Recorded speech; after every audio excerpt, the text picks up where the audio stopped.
Passer de la survie à la liberté financière. Ce qu'il faut chercher, c'est la liberté financière. Il y a plusieurs personnes qui sont dans ce qu'on appelle le niveau de survie.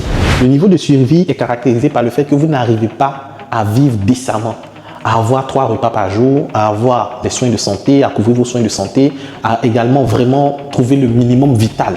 C'est difficile. Là, vous êtes au niveau de la survie financière. Après, vous avez la stabilité financière. Là où plusieurs personnes sont, ils arrivent à payer le loyer, ils arrivent à payer la nourriture, ils arrivent vraiment à couvrir le charge, ils ont leur petite maison, leur petite voiture, leur petite famille, dans un petit quartier, dans une petite ville, dans un petit pays. Ils vivent leur petite vie pour chercher une petite place au paradis. Ils cherchent tout en petitesse. Ils vivent leur petite vie tranquille.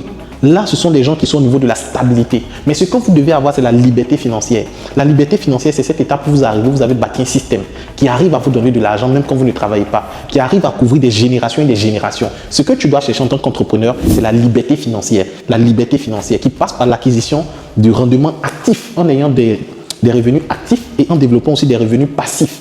Parce qu'arriver un moment, sur l'argent que vous gagnez est conditionné par les efforts que vous faites, ce n'est pas bon.